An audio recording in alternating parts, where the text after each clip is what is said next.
united for the first time in centuries. And the main reason the whole region is gonna kick your ass on our little dwarf. We're gonna haunt you all over the land, little dwarf. We're gonna carry out Operation Terror. And we're gonna be acting as sleeper cells for our little dwarf terrorist. Jesus. Nobody's gonna take you out because you're gonna die naturally very soon. Take your meds. Israel is all the time begging for us. Okay. We're not begging, we're kicking ass.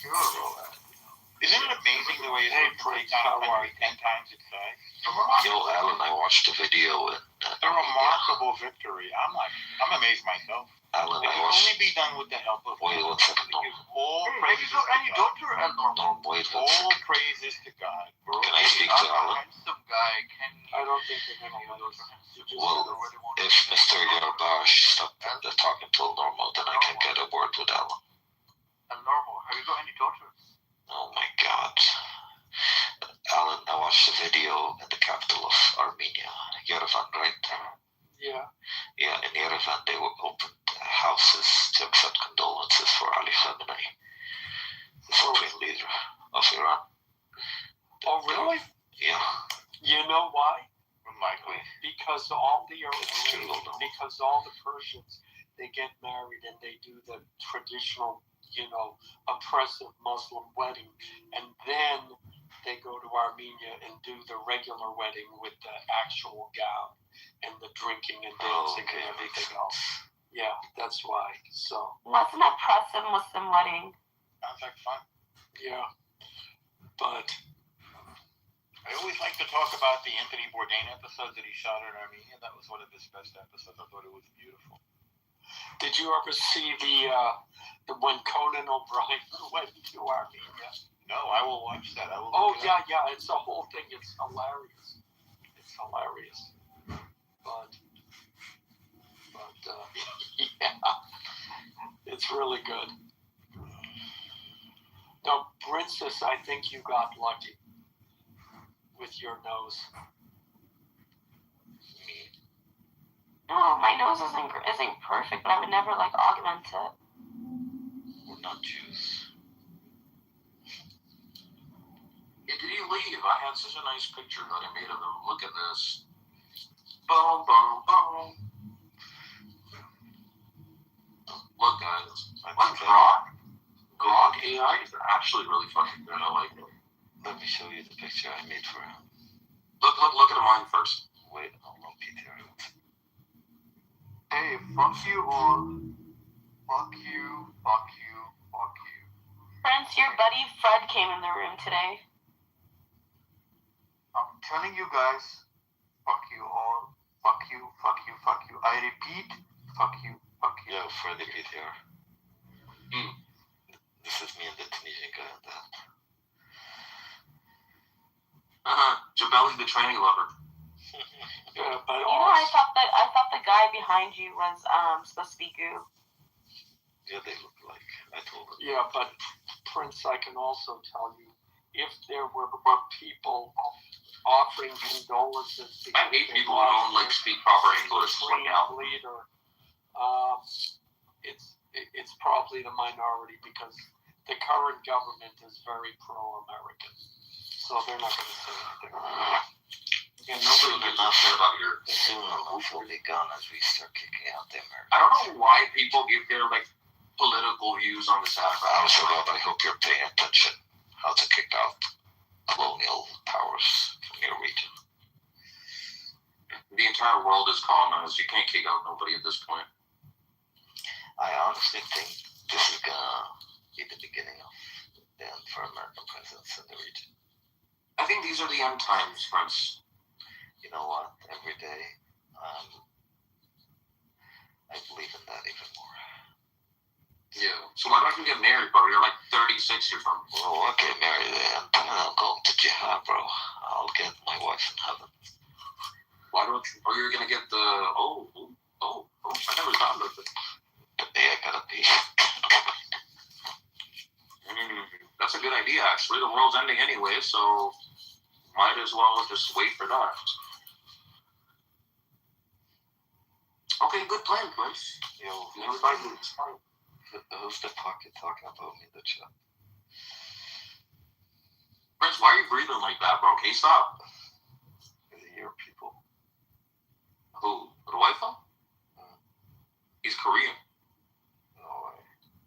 Yeah. That's old, bro. Come on. India girl just added me. I know who you are, India girl. Princess, can you remove India girl real quick, please? Okay. Who's that? Who is that? Oh, I followed that person. Princessa, can you remove India girl, please?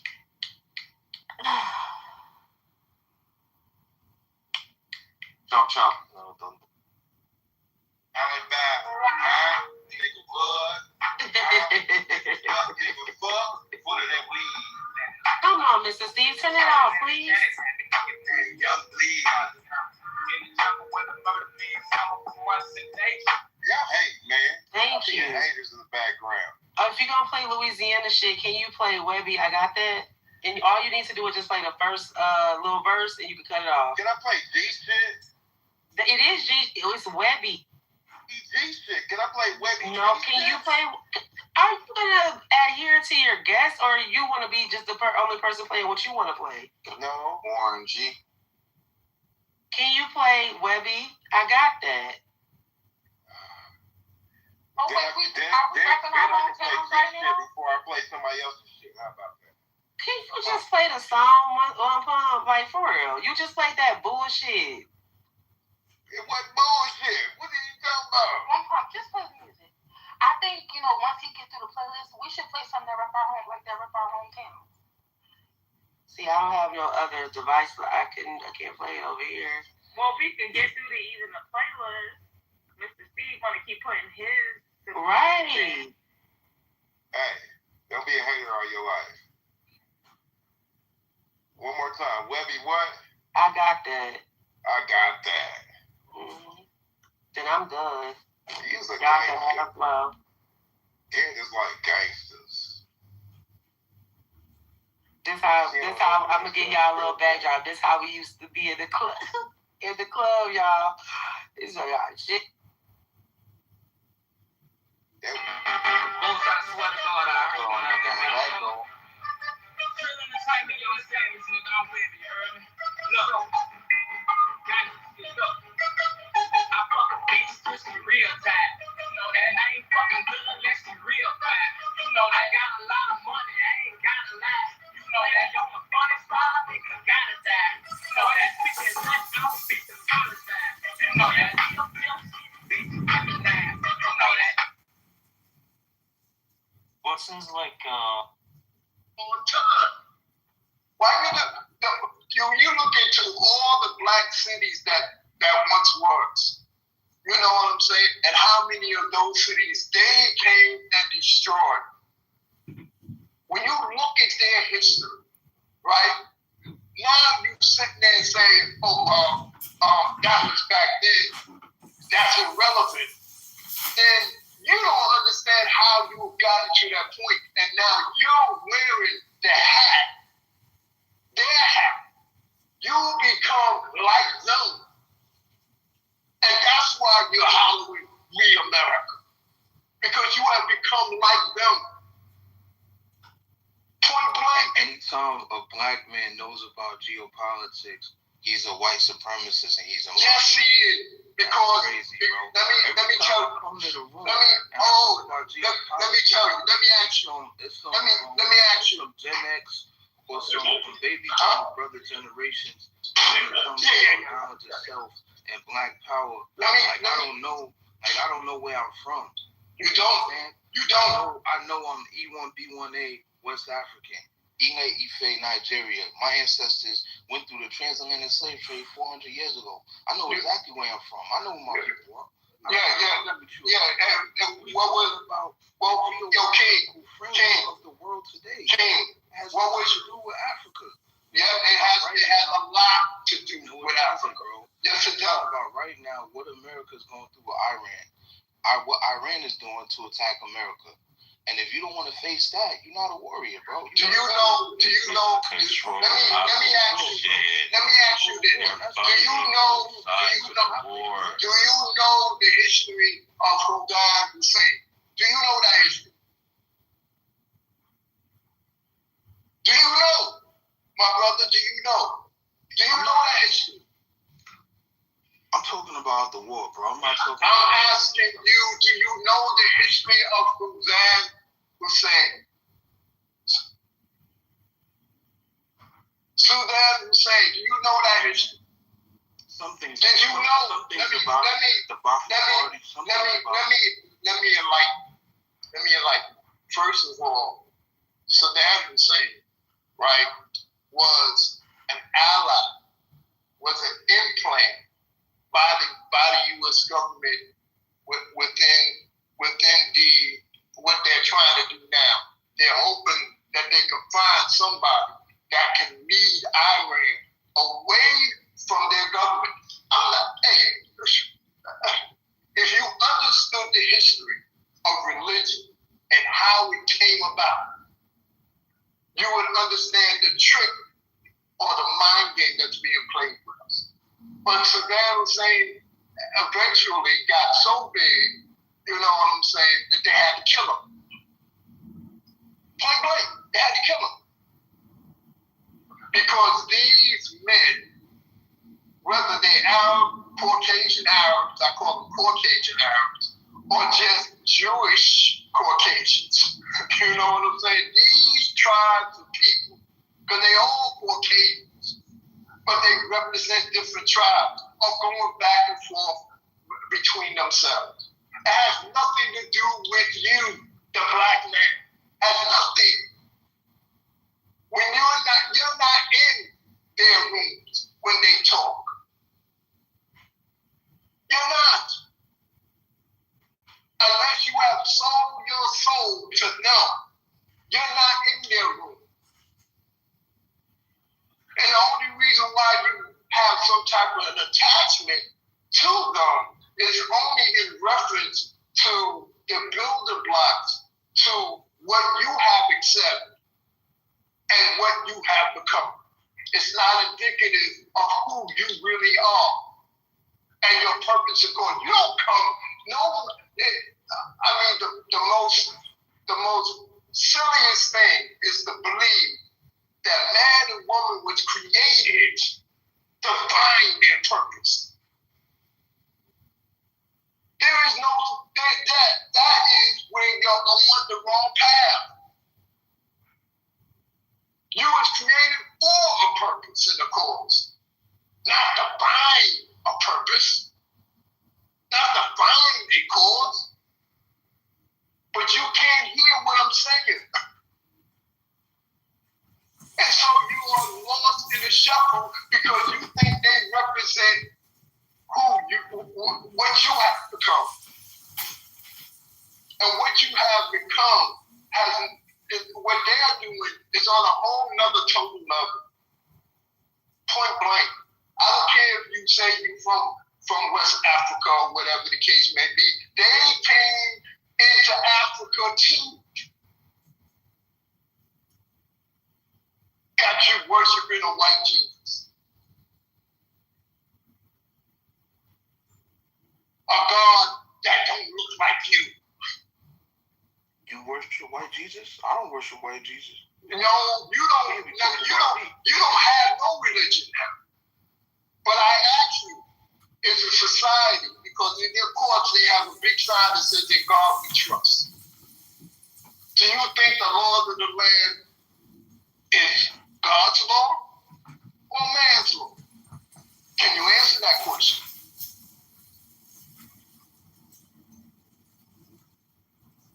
Can you answer that question? The law of the land should be an extension of God's will. But it has nothing. Because when you go into court, put your hand on the Bible, right? You know what I'm saying? And they talk about God we trust, but then they are allowed to kill you. When it says in the book that they gave us, thou shalt not kill, and vengeance is mine, says the Lord. What are they doing? creator's law. You're living under the laws of man. Why do you think some of our women get so disrespected and then we have arguments, gender arguments between one another? Because it's being led by men. Point blank.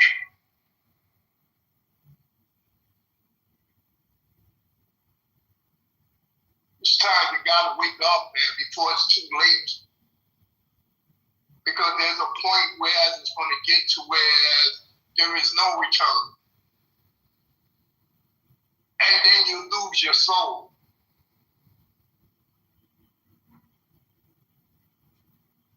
Point blank. You think you need to wear their hat? Because that's all it is. Alignment with Israel and the U.S. is just wearing their hat. It don't represent you. You think when they have their round table, you're at the table? Hell no. Give me one man or woman that's at their table that looks like you. Give me one.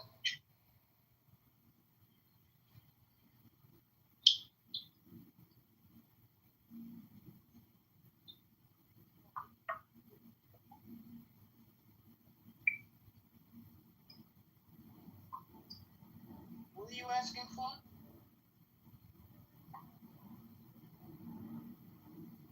And if there's one at the table, right, when they at the table, and if I'm gonna land here, if there's one at the table, I'm gonna let you answer the question. If there's one at the table, that one at the table is a sellout. And our race is in the habit of living a life whereas we're inclusive of everybody. But you don't see that in the Korean neighborhood. You don't see that in the Chinese or Japanese neighborhood or an Italian neighborhood. These things represent who they are. If they are Italian American, you know they're going to fly the Italian flag. If it's German American, you know they're going to fly the German flag. When it comes down to black people, whose flag are you flying? Whose flag? If they French American, whose flag are you flying? Can you land your plane, sir? Okay.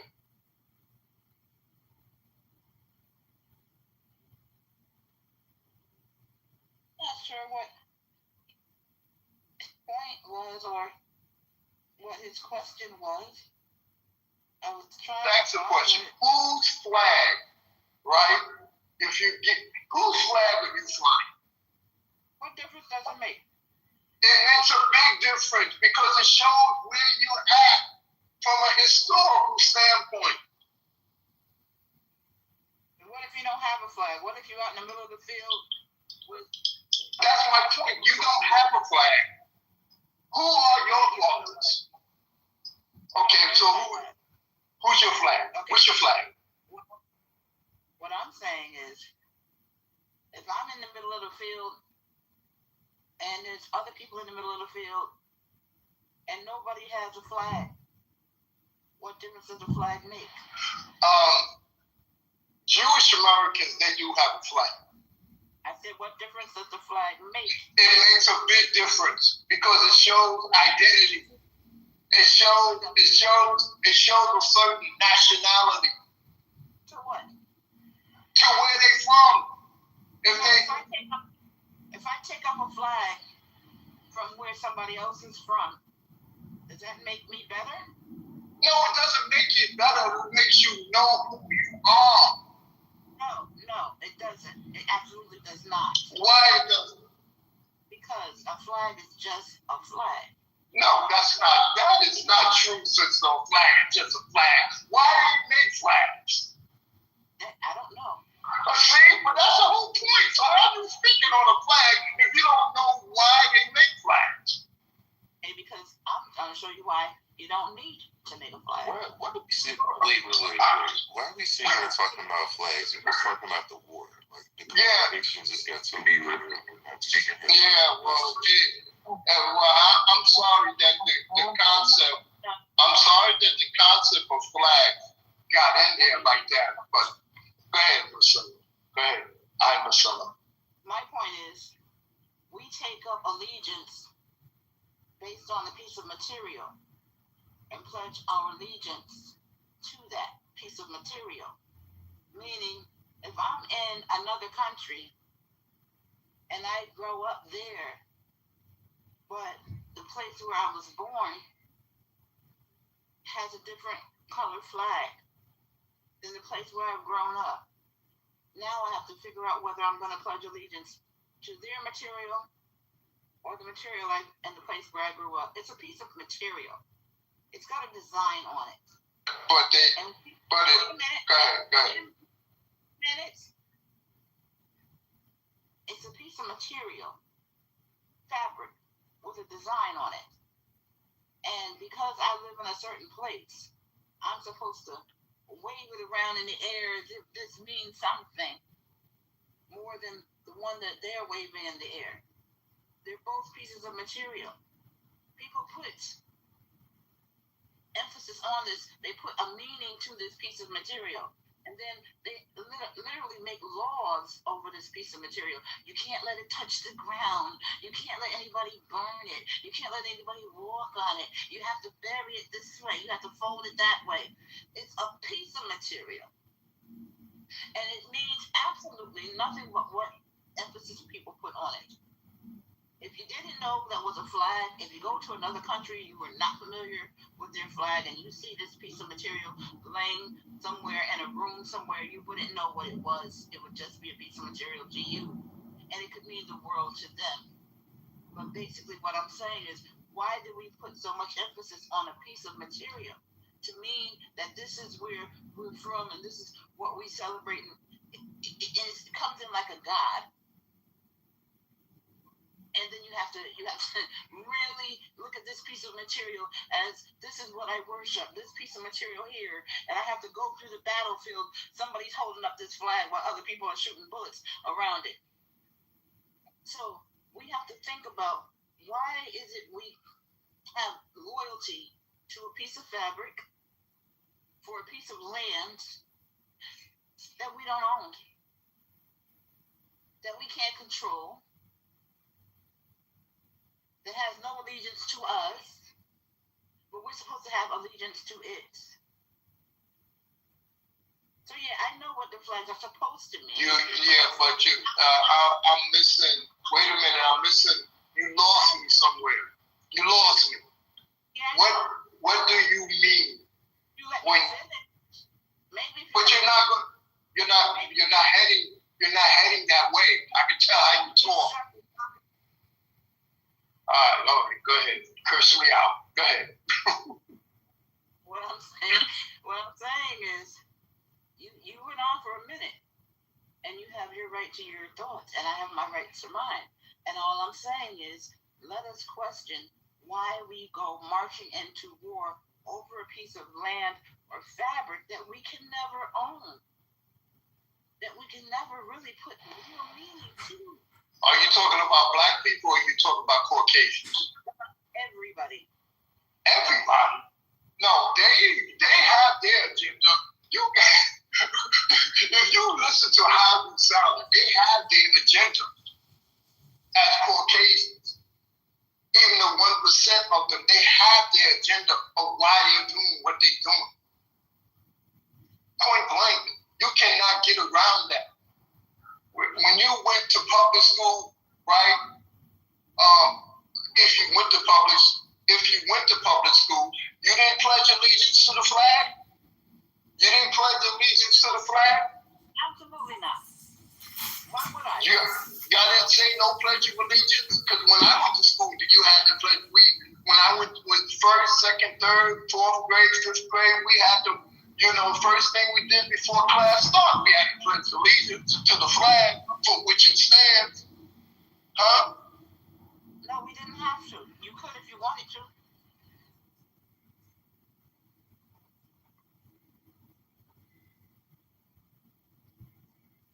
Daniel, just when you start reading their interpretation, like if I tell Black Hebrew Israelites to buy willing masters.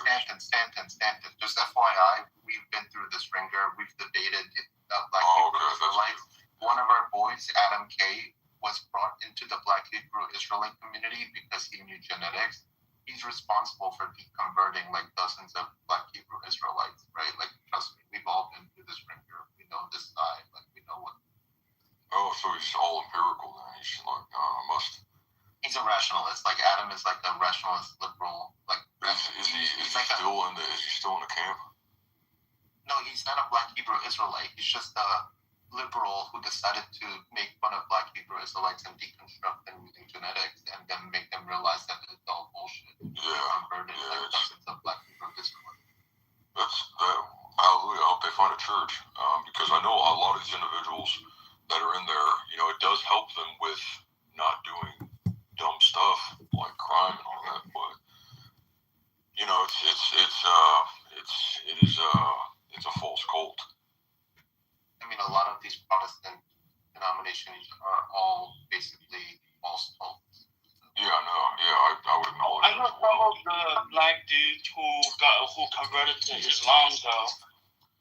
They are like, I know one guy. He's from Detroit, but there was another guy from Detroit. But anyways, of course, from Detroit. And when I tell them, like, dude, you are literally escaping America because you feel it's racist and not feel included. But you go to Japan to become an English teacher, then gets converted to Islam. While meeting a Muslim over there, and then go to Egypt. You might as well go play the Ouija board after that. That's mediumistic experience. That's actually Pentecostalism. So your average Black Pentecostal church is actually very similar to Eastern spirituality, where they're being manifested by a mediumistic spirit. That's why they're jumping on the ground and all that. Shamanism all over again, absolutely.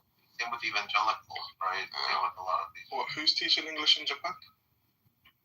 Well, I mean, there's one Muslim brother. Where is he? No. I'm saying like a lot of American black guys are getting converted to Islam once they step outside. Yeah, it's because they are in what's the duty work? No, even before that, bro. Nico. No, what's the other dude's name? No. Stop. No, not him. I'm gonna start giving you stop 1 second, bro. This is like a very modern understanding. Blacks have been converted like the Nation of Islam.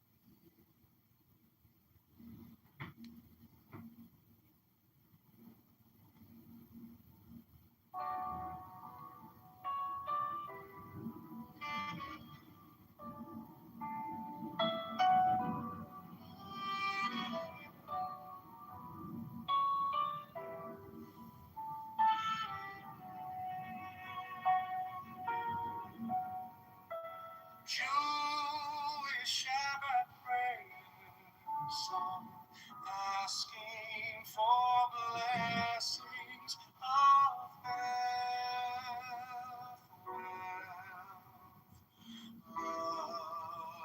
love, peace, strength. Jewish Shabbat prayer song, asking for blessings of health,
Shabbat prayer song, asking for blessings of health, wealth, love, peace, strength. Jewish Shabbat prayer song, asking for blessings of health, wealth, love, peace, strength.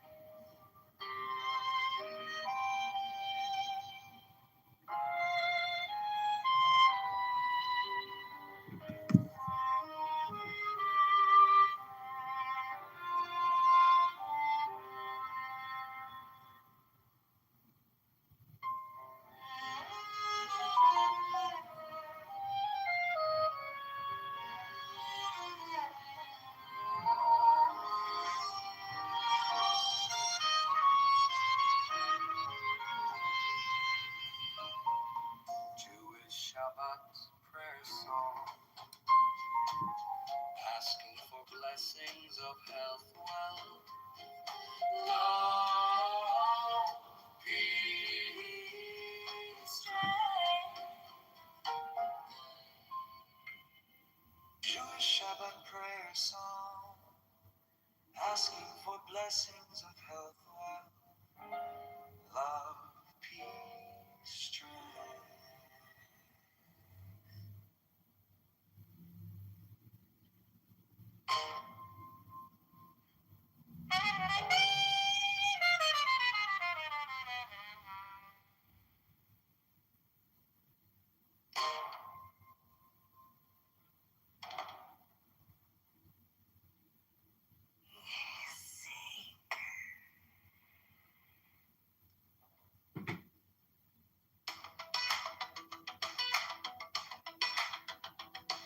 Saw the rent go up again, same paycheck, dinner and you said someone's gotta show up for us, not just for show. Kitchen table late at night, bills spread out like city lights. Turn the postcard in my head, read your name, heard your plan. John Kitover for Congress, that's a promise in progress. From the streets to DC, oh, carry what we need. John Kitover for Congress, every voice in this chorus. We've been waiting to be heard. You're the power of God. You are those in pouring rain. Learn our faces, learn our names. Not a slogan, not a spin, just a neighbor walking in. Talk to teachers underpaid, with broken roads that never change. You say we can fix this place if we all show up in faith.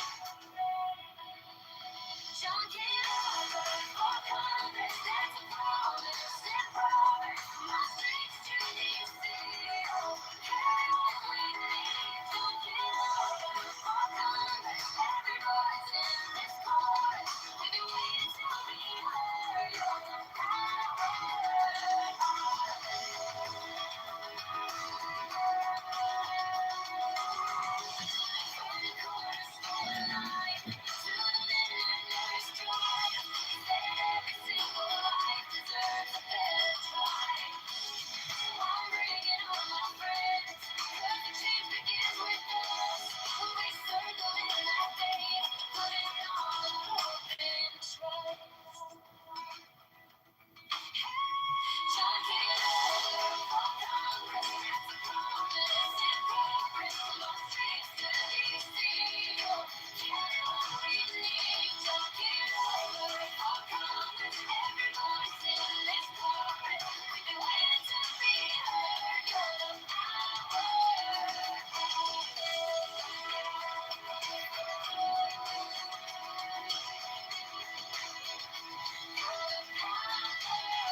John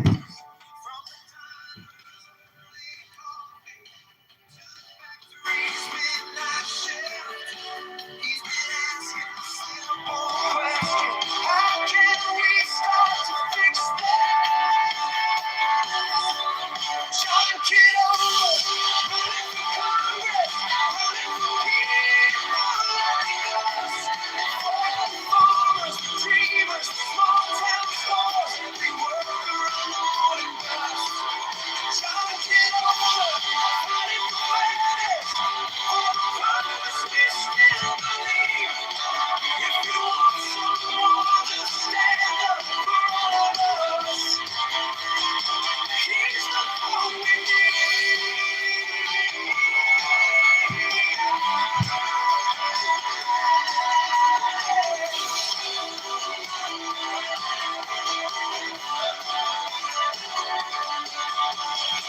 This is our moment, this is our say. One voice, then 100, let it echo today. We're bigger together than we'll ever be alone. Let's send someone like us to bring our voices home. John Kitover, running for Congress, running for people like us. For the elders, parents, kids not yet grown, every family just trying to trust. John Kitover, running for fairness, for the promise we still believe. If you want someone to stand up for all of us, he's what we need.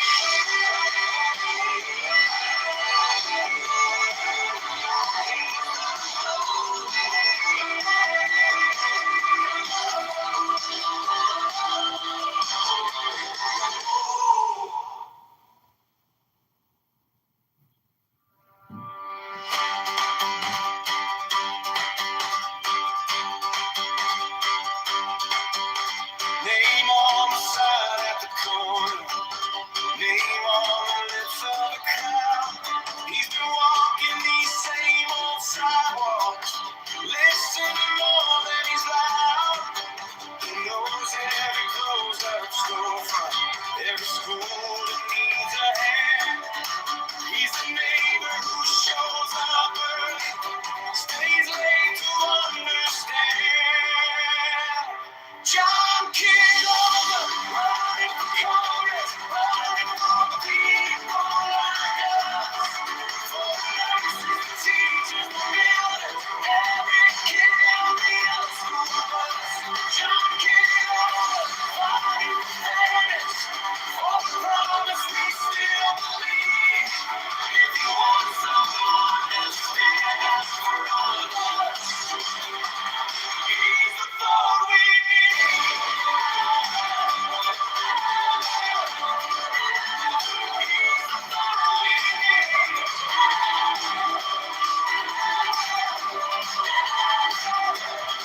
He's heard you care for the sinners.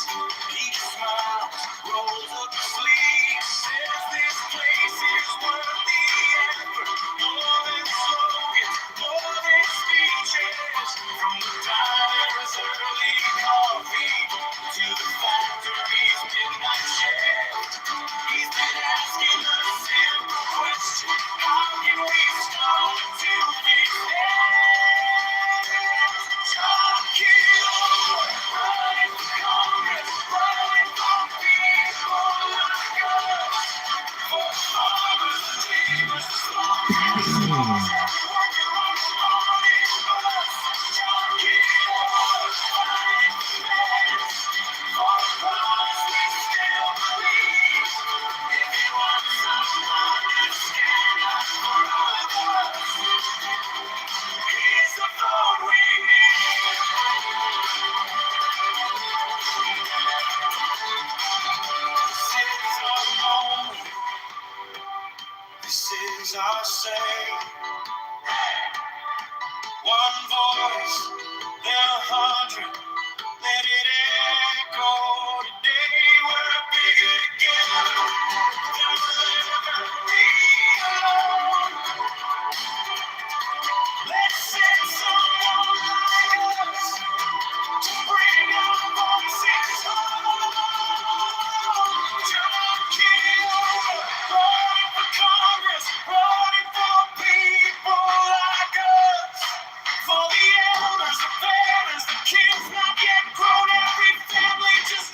real. Yeah, but I'm just saying that if they were seen as Jews, they would be killed. If they had the Star of David, they'd be targeted.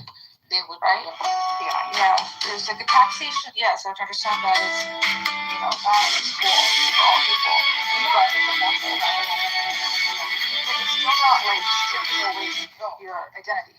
It's not just that. You can keep it, but yet you're like a minority and you're paying a certain kind of tax, actually lesser than perhaps. There was a treatment not based on taxation, it was based on who we're dealing with. For example, if we're dealing with a woman in a foreign country or a child or elderly, they are not presenting a particular military threat. So as a leader, I'm not afraid of these people. These are just public, laymen. They're not going to do anything, right? Or farmers, for example. Still keep his house. Yeah, but the issue was for example, the militants, like the soldiers.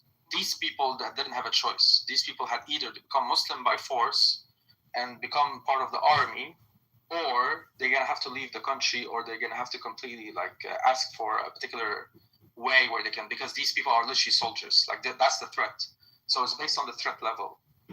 So like I said, the women in that case, you can do whatever you want, just live under the Muslim country, it doesn't matter because you're not a threat. But a soldier who used to fight in war, for example, and I defeated his country, now this guy doesn't have a choice. Either if he wants to still live in this country, he has to be a Muslim, join our army, or in this case, there needs to be discussions what we can do with this, because you're not gonna just leave hundreds of thousands of soldiers just living in that city. What if they want to take it back again? It's realistically, it doesn't make sense. But it's still like when the Muslim conquered all these lands, that's how they created the peace. Hence why, same thing, even America on the other hand, America did it with savagery when they killed the indigenous people. How did that create peace? Okay. I get what he's saying. Because now you can live in America in peace. You're not worried about what do you mean with peace? somebody taking your country. What are you talking about? That was never America's country to take. Yeah, but for the Americans going after the next generation of Americans who lived in that particular land. It's not okay. It wasn't like the Americans had a threat on their soil. That was never. Are you afraid of anybody taking your house? The government can take your fucking house. Not the government. Let's not talk about the government and criminal. Well, you're not understanding something. Is there a threat of, let's say, a coup happening in your country that will? No. Wrong. Are you afraid of a revolution that will happen that will change the regime? Okay, exactly. So that's why you have that peace. But that's not peace. I don't understand what you're talking about right now. Yeah, you're going to bed every night. If you're not worried about it. Establish a system of governance within your country where people abide by those laws because of the consequences that come with it. That's one thing, but that's not. We can do that internally, but externally, you cannot do it without dominance. Problems have been caused across the world. If the CIA didn't exist in America, and the FBI, you wouldn't have peace in your country. What? That's the CIA needs to destroy others to gain peace for ourselves. It's not gain peace; it's to gain resources. That is peace. It's not peace. The CIA and the FBI, they're working, and the different agencies that work in America that are spying on you and finding out if somebody wants to create a terrorist attack, somebody wants to do a coup. That's FBI. There's not one singular agency. There's multiple. No, that's the FBI. I'm talking about the CIA, which operates outside of the U.S. And do you know how many times the USAID has been involved in influencing the elections of other nations and causing disruptions? It's been the case forever. Even the BRICS have done it. A lot of Western nations have done that. It doesn't matter which agency. There's NSA, for example. NSA spies on enemies. There's sleeper cells, right?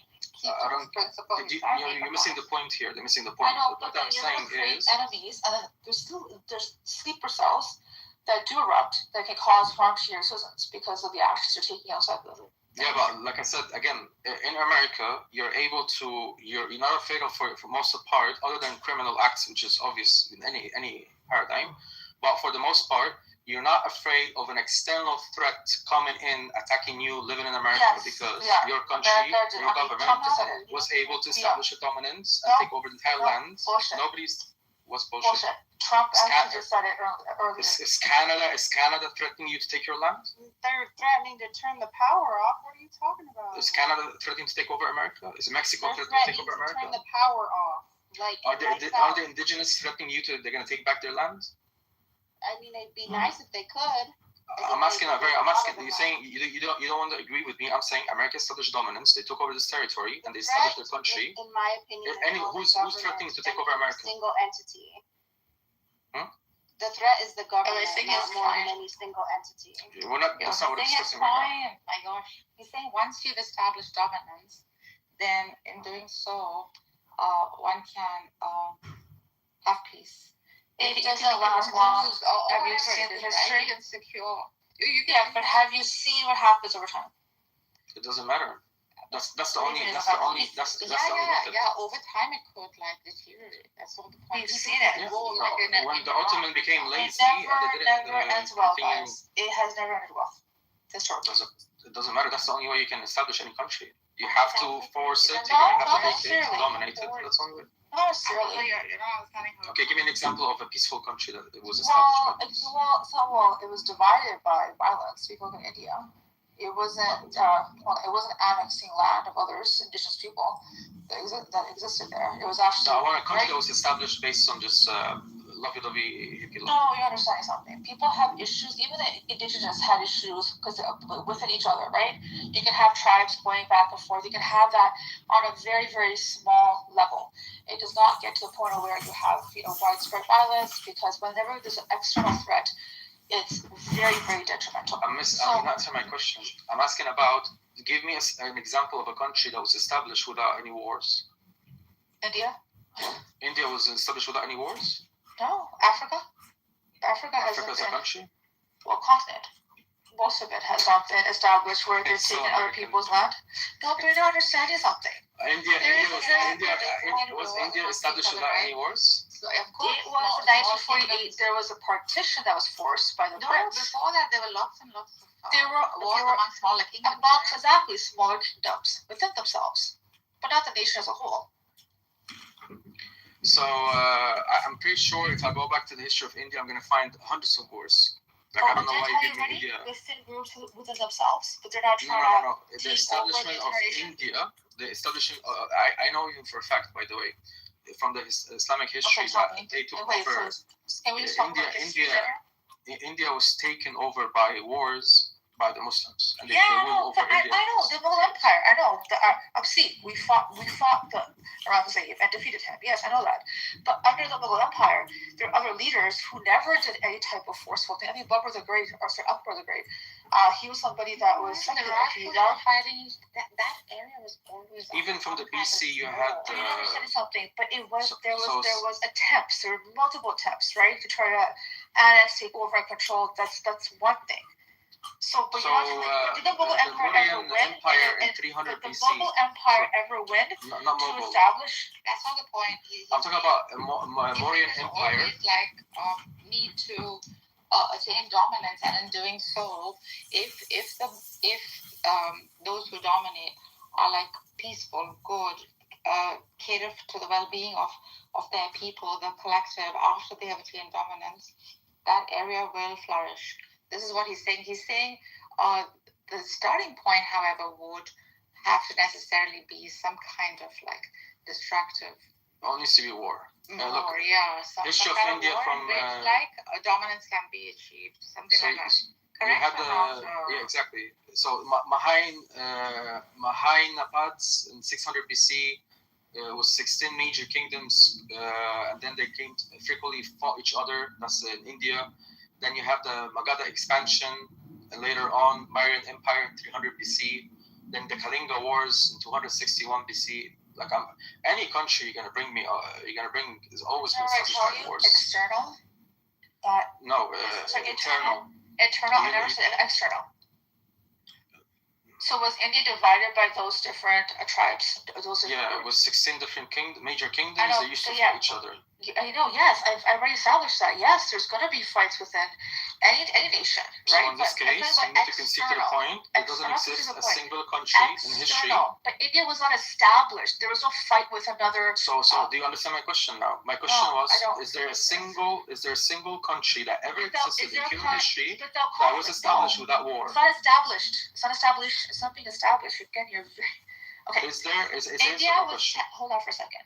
It's not about being established means it was created, it was made out of something that was not the fact. Like for example, the United States did not exist until there's an external force that created, and it caused a lot of pain and hurt to the people that they were there for them to make it. That's when you say established. Correct? I'm not Is talking there a about single country that was ever established not that established. exists There's today or in internal history? conflicts. Listen to the Internal question, conflicts. please. Ace. Is there a single country in history that ever was established without war? A single country in I don't history? think you understand what you mean by established. I think the way you're A country. Look, this is how a country happens. Normally, throughout history, there's always where people were tribal. Why? Because for them, they thought, for example, But you like a also plot do of. know that Can I UK please land? Can I please land? Hold on a So- second. because You know that UK you're not even talking was the same. also- You're talking over. You're not even but listening to you what I'm want to talking ask about. something, right? The UK I'm had not gonna ask you anything. that was a war. It was a war. It was political. You know that, right? What's UK is an political? example. They UK is well, UK was They- have they thousands went of and wars inside of them. colonized others. They colonized others. No. UK, United Kingdom had thousands of wars. Wales used That's to fight with internal. You England. understand? England I used think to you fight. understand. Established means it had to come into some sort of formal existence.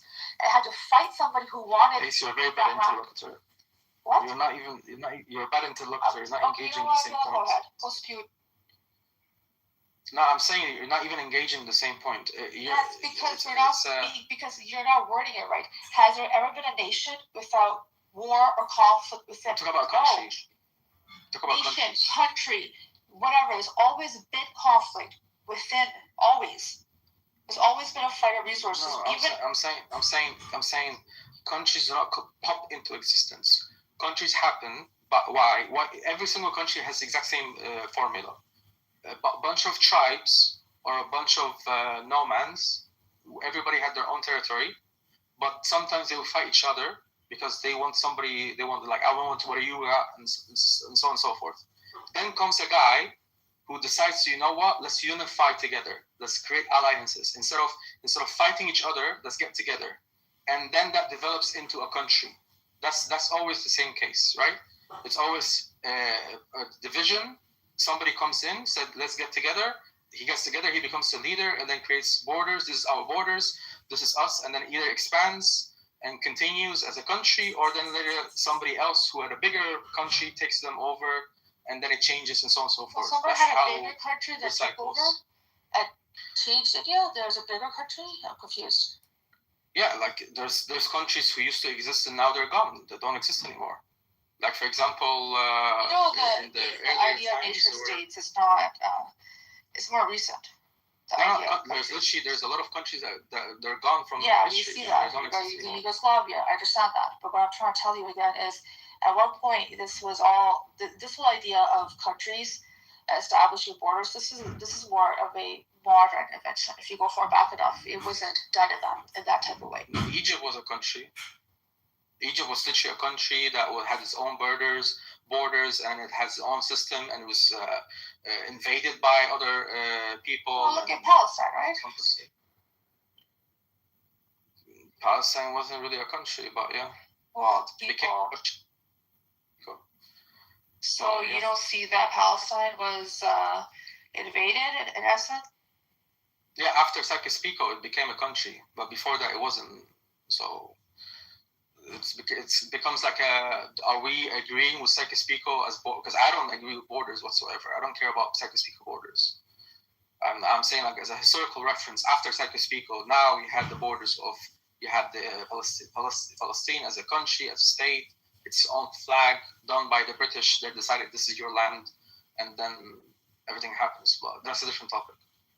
But like what I'm saying is like basically at the end, once you understand how countries are developed or how basically it's the same thing. Me and you are able to live in peace because somebody before us, before we were born even sometimes, they were able to dominate this particular piece of land, was able to establish it as theirs and protect it and make it continue until you were born, I was born, and then we are able to live in this land. Somebody in the future might come in and say, you know what, I'm going to take this piece of land, give me that, I want it. And then it's going to be, okay, if he wins or we win, and so on and so forth. It just keeps recycling. land always keeps recycling. It doesn't stay forever. But you can only establish peace once you're able to defeat every single person and establish a world domination. This is the only way you can establish peace, because then you don't have anybody who's going to fight you anymore. Once you're able to defeat every single military in this world, But and there's there's no more enemies, then that's it. internal. This is the thing. Fine, let's just say that occurs, and people all come into this one world government, one nation, and they do it not willingly. It's out of force. There's always going to be factions that will grow quietly out, and they will try to fight back because of how things were done. It was done without choice. It's better to have the borders of people to live and have their, Internal conflict is always going to happen. Like, this is not. I'm Yeah, not saying that once we do this job, then we can go and sleep. No, you're going to have to continuously have supervision, checking. That's why you have agencies. You're going to have the exact same system. You're going to have to find out if somebody's planning a coup, because people are evil. Evil exists. Criminals exist. People are going to want to take over. Some people going to the same way. The same way when you go down the street, you're getting robbed. Might is right. For to you, might is right. Is that how you feel? The what, sorry? Might is right. The laws for the right, if it's done with the right way, for the right reasons. If it's done with the, like, for example, for greed, then it's not. But everybody has their own their belief of what's right or wrong. Right? Yeah, everybody has their own moral system, but I'm claiming that mine is the perfect one. No, you're saying the most powerful. The most that would be the most powerful military, right? That would be able to establish dominance, right? So that means you believe in might is right. So whoever can do that wins, and it's fine. No, I'm not. No, I'm saying there also needs to be a particular backbone, which is, let's say, a reference. Like, I'm using the Islamic reference here. I'm saying I want to establish an Islamic dominance, and I'm going to use that as a guidance of how to rule over. If somebody else say I'm going to establish a world dominance, but I'm going to use the Christian model or the liberal model, I'm not going to agree with you in this case. That doesn't fix my problems. It's only going to cause problems, because these are man-made concepts. They're always going to create problems. Read the Clash of Civilizations. You'll get to really see, if you haven't already, why we end up where we do. Clash of Civilizations? Yeah, it's a really great book by Samuel P. Huntington. It's a really good book. Yeah. Yeah, I mean, the issue, I think, it starts from Europe when they started promoting this nationalist movement that caused more chaos than ever, because now everybody believes this is my land, my border, my blood is worth this particular piece of land. This particular nationalistic ideologies, I don't agree with it. I say this entire planet is for all humans. We're supposed to move around whenever we want to. There should be no limits for our movement. If I want to move here, north, west, south, doesn't matter. I can go anywhere, as long as I'm, because resources are, they're all over the place. You have some places have good water, some places have oil, some places have good farmlands, for example. You can grow crops, and humanity needs everything. Humans need every single thing. So it's about wealth distribution. There's enough for everyone to go around. Like, there shouldn't be a particular land or particular system that's dominating everything and keeping the rest of the world hungry. Why? Hence why, if you have one particular global country or global system, then you're able to support everyone. In this case, you can go anywhere. Then there's no immigration problems. There is no resources problems. The entire globe is ours. We just, as a unified humanity, we can do whatever we want with it. So I think that's what. But as long as you have these nationalistic paradigms, then no, like, somebody's gonna say this oil was in my land and these are my borders, so I'm the one who's gonna keep it, and I'm the one who's gonna control it. And now we're witnessing the development of water being used as territory, like Ethiopia right now building their dams, saying that the Nile is theirs. They're the ones who have it, so they can build dams, they can control the water, and if they decide in the future to stop the water, like dry up the Nile River altogether, they can do it, because they're building like 9 different dams or 10 dams now, and they will completely stop the flow of water. So that countries like Sudan and Egypt could completely dry up, because hundreds of millions of people can literally die out of you know. But then we also have nations that will usurp other people's resources. We see Congo and how Congo is, the way it's being treated by, corporations, obviously American. So it's not even just controlling what's within our borders. It's also trying to forcefully take others because we think we're superpower and we can't. So I think it's more complex. Yeah, but if let's say if Ethiopia and Sudan and Egypt became one country, then they're not going to have a fight about water. Then in this case, they're going to create their dams to use it for whatever. If they want to use it for electricity, and they're going to export the electricity to Europe, for example, then that's good for them. They can control how much water is going. Like, if they're one united country, these three major countries, then they're not going to fight each other anymore because it's just one singular land. Now imagine on a bigger scale, if the entire continent. I'm sorry, can you solve the problem of the human condition for greed and power?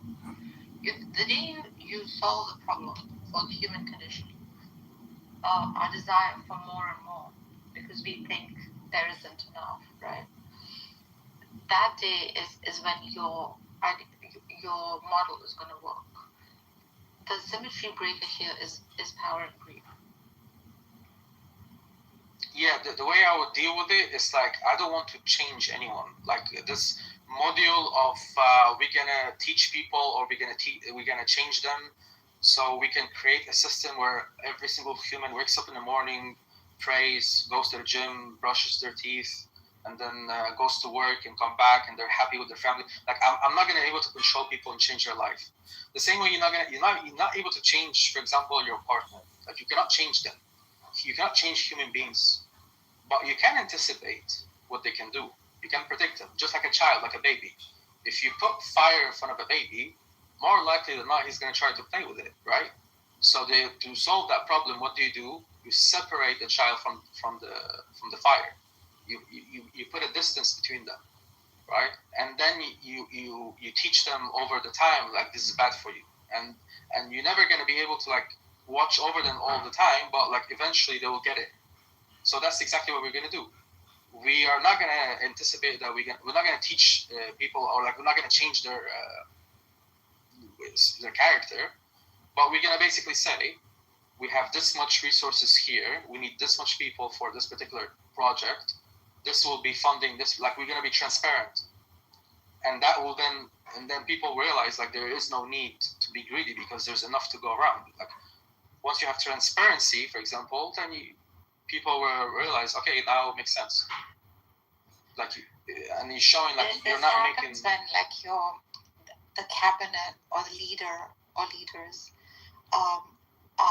this is assuming that they are wise, just, and compassionate.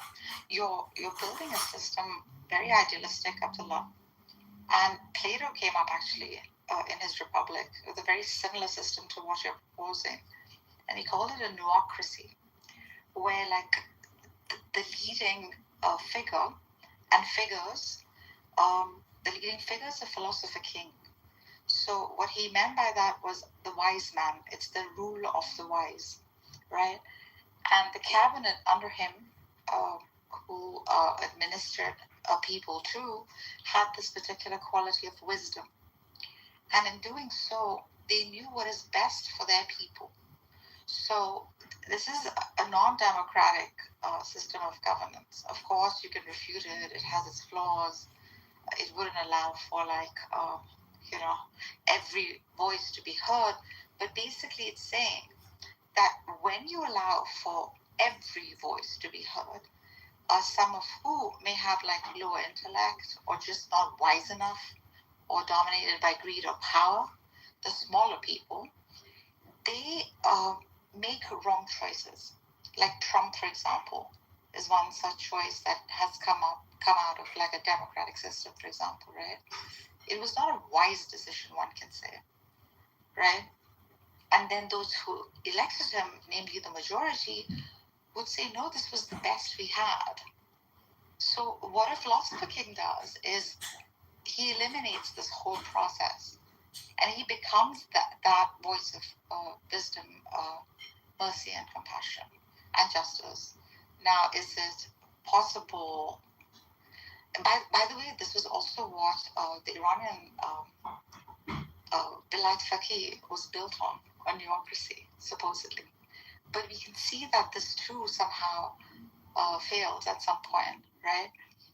Because there's always potential for corruption that seeps in at some point or the other. So Yeah, like this is why I'm saying, like, here's what it is. I cannot pick and choose my population or what they're gonna like or what they're gonna do, right? I cannot pick the ideology of the nation, like of hundreds of millions of people. But I can pick and choose who's gonna be right next to me in, let's say, in the leading process. So I can pick and choose my government, I can pick and choose my judges, I can pick and choose my Senate, I can pick and choose these people who are going to be officials. And how I'm going to pick and choose, I'm going to pick based on ideologies. Those who align with my ideology, they have the same vision, just like I'm recruiting, basically. If you have a business, you're recruiting based on qualifications, personality traits, you see if they're going to fit, you see if they have the exact same vision as yours, so that they can work with you. If somebody doesn't agree with you on the simple premise that he doesn't want the country to be run the exact same way you want it, or there's like too much conflict on ideologies, then just not gonna work with me, right? If somebody is motivated by money and I want people who are motivated by ideologies, then I don't want that person. If somebody has a completely conflicting ideology, I don't want that person. So I can pick and choose people based on their ideologies. So then in that particular governing system, I'm making sure that there is I'm minimizing corruption, and there's many supervisions, like systems where I can supervise over everyone, so that everything, and the main thing is transparency. I think transparency is the key factor that's missing in current regimes. Like, for example, like look at these negotiations are happening right now. Like even these Iranian-American negotiations or Palestinian-Israeli negotiations. Why they're not being televised? Why are these negotiations not being televised? Why they're not discussing in public, saying everything they're discussing? How do you know that what they're doing is actually what they're saying? Like, for example, when Oman in 26th of February said that Iran was apparently very willing to do everything to minimize the nuclear programs, even said they're not going to collect any more nuclear, uranium, and they're happy with minimizing their enrichment programs. But why, if that's the case, then why not being publicly discussed? Why not showing, for example, to the public, this is what we were talking about, and these are the negotiations going back and forth? What if actually what's happening in negotiations, Iran went on a table and said, we actually got pictures of Trump having sex with a baby. And then they said, okay, end of the conversations. We cannot have, like, what if they're scammers, for example? What if they're actually negotiating about money in this case? They're saying, hey, give us some money instead so we can let you, like, how do you know if there's corruption or not? There needs to be transparencies. That's why these negotiations between countries need to be televised, need to be shown. And that's why, for example, the Rasul alayhi salam, when he was negotiating, it was in public. Like Sulh al-Hudaybiyah, use it as a reference. Sulh al-Hudaybiyah was done in front of all of the Muslims. Everybody knew exactly what's happening. Even those who were not happy, like Umar ibn Khattab, he said, why are we accepting these terms and conditions? And why we're doing this, right? So negotiations should be done in public. So then if the other party is being deceiving or lying or using, for example, some kind of manipulation tactics, it's going to be on them. And it's going to be looking bad for their country. It's like, hey, look at the officials that you guys have elected for you to represent your country for these negotiations. They're corrupt people, and they're causing these negotiations to fail. So it's going to be on them in this case. So that's why, like, you have to have, like, transparency. You have to show. You have to explain. Like, you don't need to explain the military secrets, for example, to the public. Like, some things can be kept a secret. For example, like the deep state information that's very sensitive that could be used against you. If you're going transparent, you have to go all the way transparent. No. I don't need to. For example, I don't need to say to the people, if I'm weak in this particular location, if I get attacked, we might lose. I don't need to share this. This is by the military. We're discussing it between us. I don't need to say, oh, we've lost. Like, for example, some of our equipment became bad. The software is not working anymore. If they if somebody attacks us, we're not going to be able to defend ourselves from this particular angle. I don't need to share that. But I can't share every single detail that's important for the people. Yeah. Like Hamas or So you're saying like to generate like motivation and to like bring about some kind of like inspiration. You know, You don't like say everything. You don't 1 second. You don't transparently like give out all information. So Plato also called that the noble lie, right? It is not just a lie. noble lie. No, it's not a lie. If there is a good reason, if like for example, the Rasul when he did Fath Makkah, because of Makkah, he didn't tell anyone that he's doing it. He told them, he just simply told them, everybody get prepared, get your weapons, we're going to a war. He didn't tell them where they're going or what's going to happen. They just told them, do it, and that's it. So they about a benevolent dictator, basically.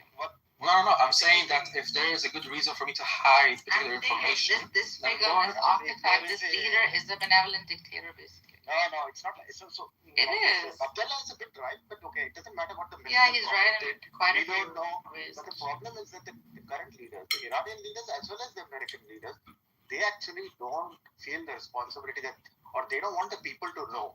And that's what we haven't reached that level of transparency in government that we aspire for, where the people in the government are transparent with what they are doing. So the only reason this is not happening is because the Iranian regime also doesn't want its people to know what they're saying. It's not like Yeah, but why the negotiations are not being televised? Like this is a crucial. Because they don't want. Okay, so there's corruption in that case. Yeah, I don't need to believe everything that they're saying. Like simple. We can't believe everything the opposition is saying either. And that's why I'm saying, and if I want to create a system that's good for humanity overall, this is how I'm going to lead. I'm going to lead by being transparent. I'm going to show the people what's happening, and I'm not doing it, for example, to like there's no democracy. I think It's I not don't need democratic. It's not There is no democracy. How are you going to then choose your leaders? Yeah, I think democracy is a failure. I think it's How are you going to choose leaders? No. What methodology are you going to use to choose leaders? I think leaders need to be chosen in a particular system where it's based on a particular criteria and it's being recycled. So, for example, you're going to do exams. Yeah. So what I'm looking at, number one is, let's say, it starts with those who are going to start a movement. Those are going to be the people who are going to, let's say, if let's say a major conflict continues, like this Iranian war with the Gulf countries, right? And somebody then decided to take it as an opportunity to create a massive revolution, took over the Saudi lands and the Gulf countries, for example, and like internal revolt, and they became successful, right? What they should do next is, since they're already in power and they're winning, and now they're taking over these territories, they need to elect people, like they have to pick people they're going to work with them. So this starts with them. Say, okay, we want people who match our ideologies. Yeah, that sounds like RGC. Yeah, it is a democracy. He's talking about Plato's republic. It works if it has good government. Might is right. That he's talking about. Yeah, you have to have people who basically are motivated by the exact same ideology. That's what it is. That's the core that you need. So you need to have the exact same. But this might is good. Might is right, kind of. That's stupid, man. Why? Because that's what Trump and Netanyahu are doing. They're showing might is right. Okay? Right, but one roughshod over anything else, because they at this point in time they are strong. They have the strength, power. Right. And so that is justifiable. Hold on for a second, Nilo, to your point. Might is right principle, then you have to see what the negatives are, and this is what the negative is. Because in their eyes, they think they're doing the right thing, right? In their perspective. And also, of course, they are really into. They don't think it's the right. They just think they are working on. Well, look at Netanyahu. They're not thinking about right. They're thinking about. No, for them, they believe they're chosen. That it's us, it's me. We can do this. We have every right, right? Yeah. And they use and they have the right because they have the might, they have the power, they have the military might, So they can do whatever they want with their military might. That is how we have reached this situation. Correct. All means justify the end. That's why we are. I agree with this. If you want to have unless you have a situation. Okay, then refute it. Because I have a moral guidance. I have a moral system. Yes. If any action will contradict my moral system, then it's a wrong action. That's your moral. This is But that's also Trump's. Trump can also say that. Yeah, his morality is the. How did you know this is Trump's moral system? Because it's an egoist philosophy, egoism, right? What serves me is right. I will do. Yeah, what serves me is right. I don't think that's necessarily true because Trump himself said that he believes he's going to hell. So he might be operating from a particular paradigm where he thinks that he's doomed anyway. So he's just doing but whatever. Netanyahu, the entire government, the Likud party, they've always said this is their right. This is they've actually used their religion to try to justify it. So this is like there's no universal principle that you could apply because everybody has their own feel. Yeah, the Jewish psychology is based on that they want to live as much as possible, and it's all about they want to live as much as possible. Okay, so what does it have to do with the way that they assert their? That makes no sense. So go and destroy. So yeah, I'll tell you. So this is why, like for example. Are you justifying it? Are you justifying it now? No. I'm explaining psychology, like how it relates. It's not about It's psychology. like if you want to, it's not about psychology. It's not about psychology. You need to understand your enemy if you want to defeat them. So that's your enemy? Oh my God. What is the Jewish psychology like? As if like there is specific psychology based on adherence of a certain religion or ethnicity. No, but it develops, right? No, it develops based on ideology. No. It's called the religious ideology because it develops into a religious psychology.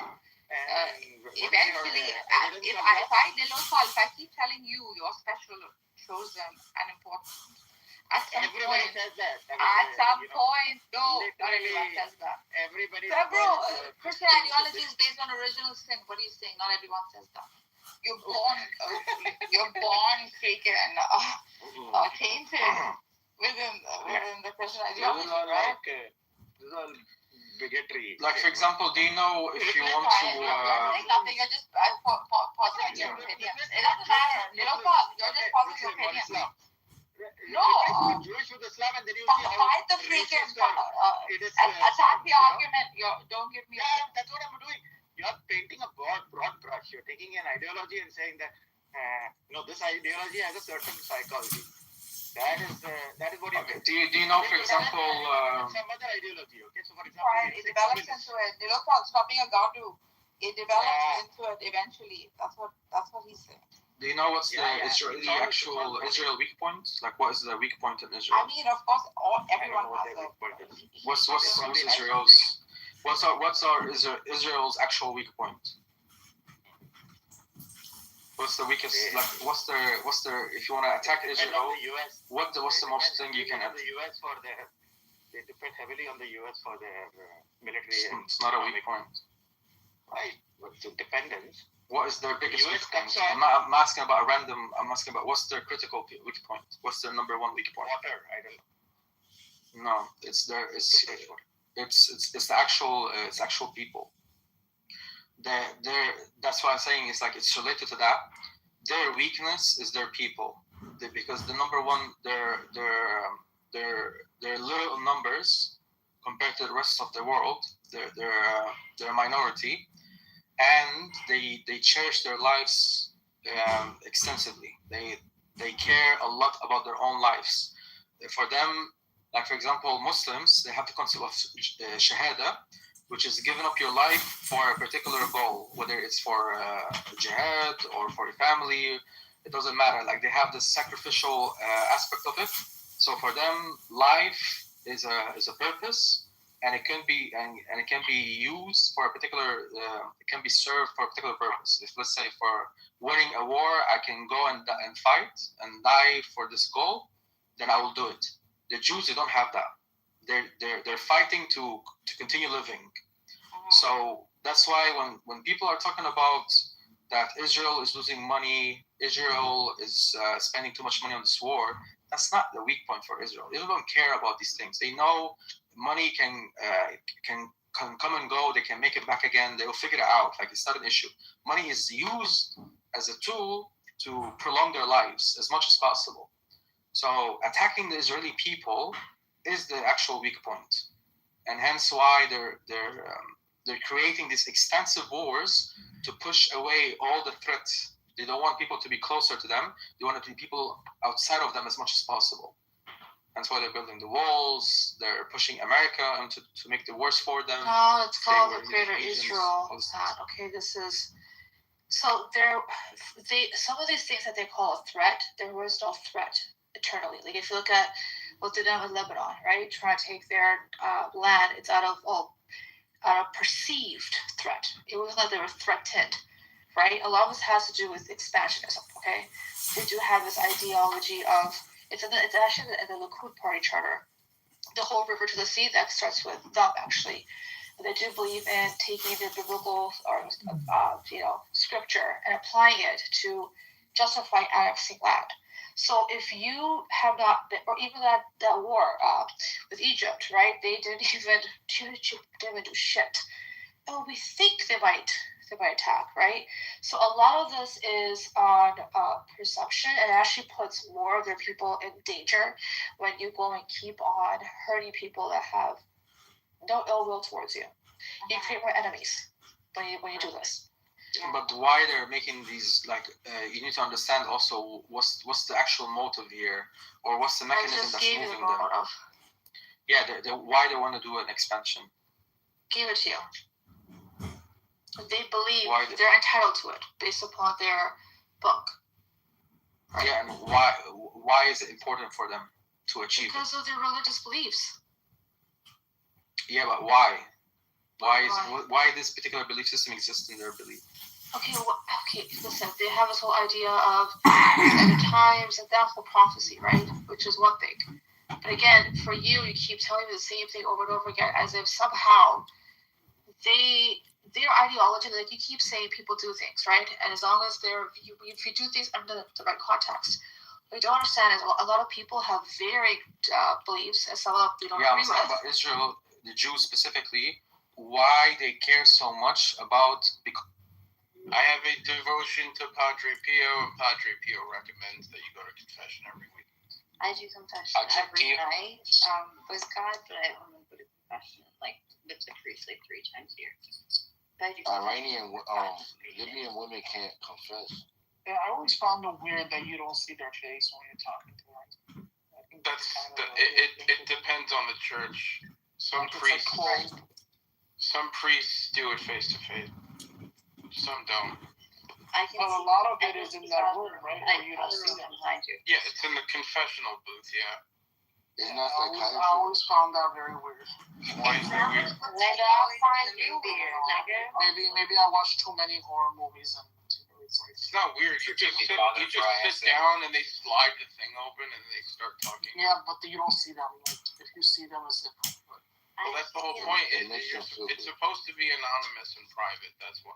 Right. Forgive me, Father, for I have sinned. It's like, hold on. I don't know who you're talking to. That's actually not true. I don't know who you're talking to. That whole thing. The whole point is for them to see you, but why would you want him to know your the whole face? point is I want you to know who you're talking to. Nigga, it's not like any random nigga's gonna sneak in and act like anybody. No, that's not how it works. What are you talking about? There's usually Yeah, that's so irrational. They're like, if he's sick, it is irrational. Relax, hold on.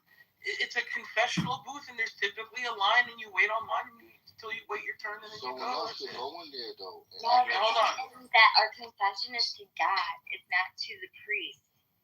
Oh my God! Shut the fuck up. Me? You see how Catholics talk to each other? She's not talking to Anne. This is how Catholics talk to each other. She wasn't talking to her. They're not real Christians. I forgot my train of thought. But yes, it's to emphasize anonymity. And to clarify, it's not forgive me, Father, for I sin. That's actually a movie thing. That's not how confession works. Oh, they get 3 Hail Marys. And they're good to go. Well, what do y'all say? You just sit It's down. not 3 for everyone. Everyone gets a different number. Oh my God, that's so stupid. Depending on how many sins you see, Egan, they really do get 3 Hail Marys. It depends on how grave the sin is. Correct. So, how many Hail Marys you gotta do for beating your meat? I remember we had that conversation in Chillism where it's kind of if you confess to your church that you committed a crime, a violent crime, let's say, like you murdered someone, and how if There's a seal of confession, the priest can't say anything. Right. The topic was if like the priests should be obligated to. They can't. Tell the officers or authority. Yeah, they can't. Obligated. They're not. Yeah. If they do so, I know if they break the seal of confession, they will be excommunicated. Correct. Right, but it's we're talking about morality. Because they're the biggest gang in the world. They're the biggest gang. Let's just say fine, he doesn't. But let's say the cops come and they do a subpoena on the church. They can't do that. They can't do that. They can't. Do They can't. a subpoena. They can't. No, they can't, bro. No, they cannot. Like, And even if they had that capability, to do so, he's not. Gives a fuck. He's supposed to die for the Lord, right? Even if they said, "Hey, you received the death penalty if you don't fucking tell us what this guy confessed to you," he's supposed to be willing to die for the cause. If he's a proper priest. Hold on, Shai. If that's the case, then you would see the FBI and all federal law enforcement going to churches to try and get all the monsters they had under their surveillance. There are exceptions, though, guys, specifically for child abuse. Like if you're the church official and someone says, like, I'm currently abusing a child, they actually have to report it. Because you're not supposed to hurt the little children. Even attorney-client privilege, there are exceptions.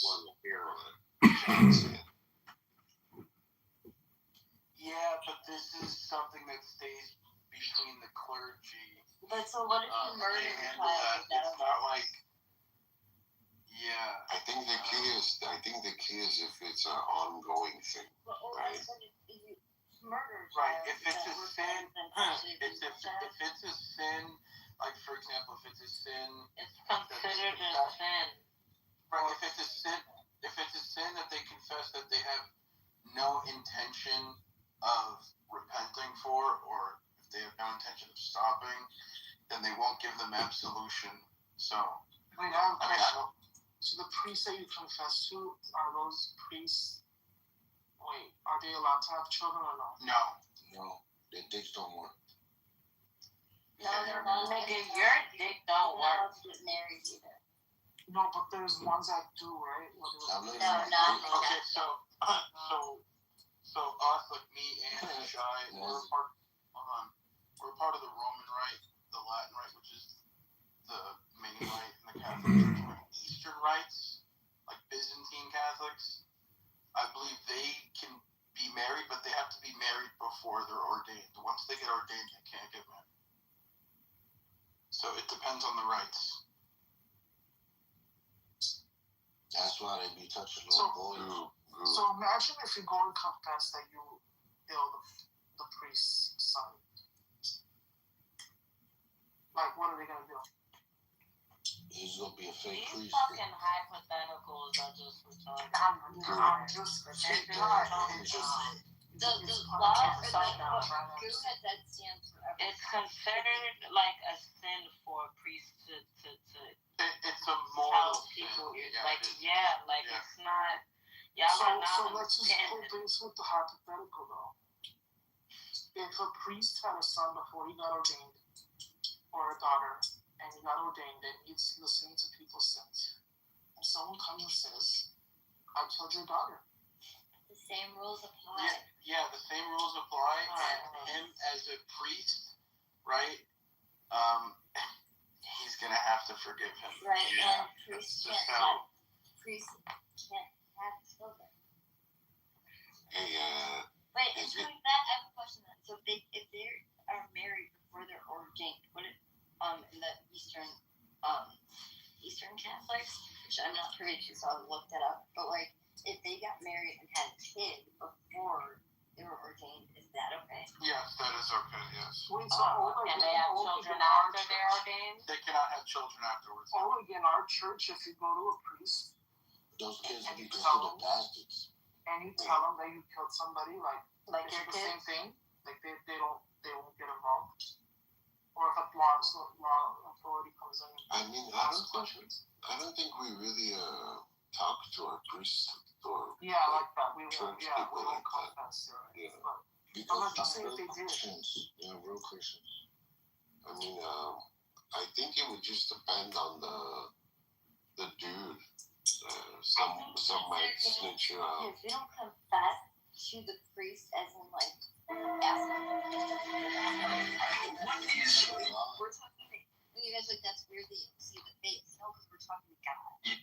your hope in terms of the impact? So, do you guys think it's common for Catholics to go to, let's say, a church further out, so the priest won't recognize their voice? Yeah, Catholics do that all the time. Yeah, that makes sense. Yeah, Because I mean, like, it's like, bro, my voice is. There are people who have like habitual sins, and they don't want to keep going back to their parish priest for the same sin, so they'll go to another one. You see how they turn around God? Look, let me just say this, though. As a Jew, they always told us this: if you steal, you act like the camera's looking, you start creeping around. They All say they you should taught act you like to that. do is They suck say the like, look, foreskin off they say like you should act like that all the That's time. what the fuck They they say taught like you. you should act like that all the time. How to Because suck God is fucking watching face you and all your the penis time. down. He's confused. Settle down, settle down, settle down. He doesn't know. Settle down. Settle down. Look, I'm here for sword fight. I don't hunt rabbits with a cannon. I'm not gonna let I'm no rabbit. That remains to be seen. You're a Jew. Filthy. You're a black Jew. You're a walking off the That's what I get. When you sin, like stealing. Oh yeah, hairline is. When you steal, Tell your body to be the God. How about that? Tell your body to God is watching. watching you play with your asshole that night. From your so-called Oh, that you want to take another shot? God is good. You have to see this. John Demon. I spit on you, Jacobus, because You that's spit on your my worth dick. to me. You spit on my dick. Yeah, that's what you're worth. You're You worth spit on the my dick. floor to And me. then you lick You're worth less than the floor to me. you Fuck suck are the you dick. talking about? You dick sucker. Like your mother? You suck my dick. Like your mother? You I suck my dick. learned my ways through As you can see, this is all original Rolex Your special. mother was Really breaks my heart to really melt all this bud, this high. You need to have the flow going. You're going to the refiner, you're going to melt all this, and you're just going to see the process. It's beautiful. We'll see how much we got. Alright, my bad. It's 926.8 grams. Yes. You're not going to get it like that. The order, I mean,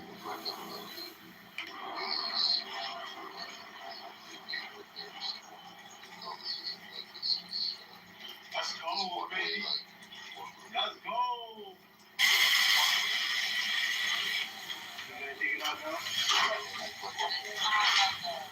but cremation's like not bad yet.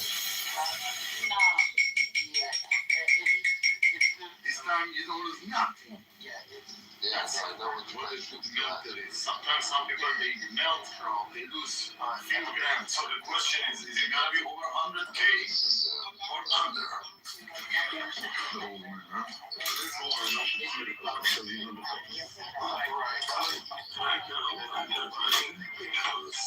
Make sure that I sell first, then I will make more commitment. Tell the customer, everybody paying the electricity is fine. Everybody today paying 3-4 days at least. Let's check the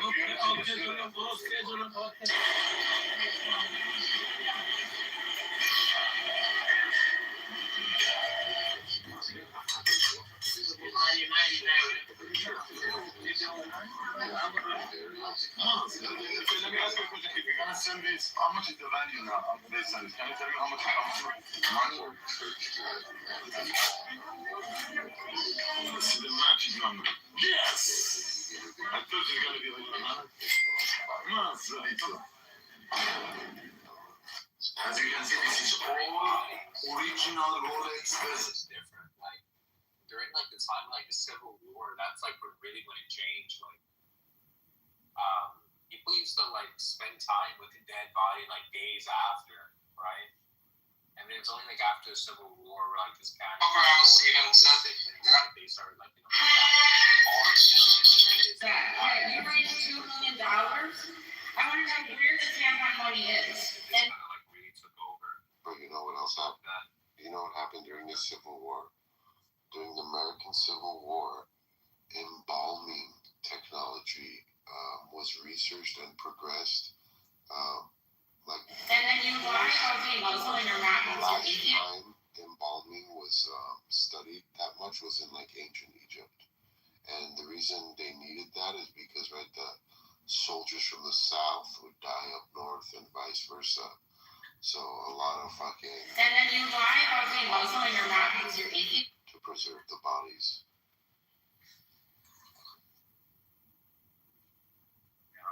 I think it was the first like major war with photographs. I have this 5-volume set, photographic history of the Civil War.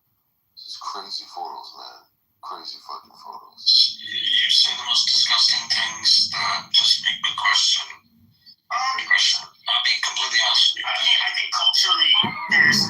As you can see, this God is saying to you today, my child. You guys, you do like vegan. Yes, stop projecting your like your perverted thoughts. If somebody tell you want to fight at 3 o'clock in the morning, you think they not perverted? Like what? Like you are not Christians in here.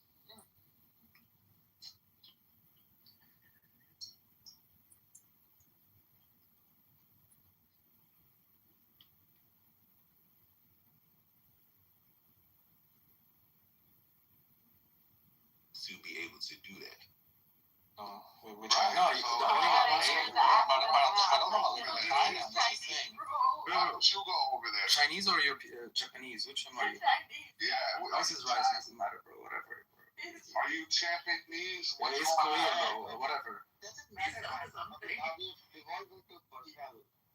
Dude, his question. Maybe I'm being honest I'm being very honest to myself. You know, there's a country I like. There's a country I like.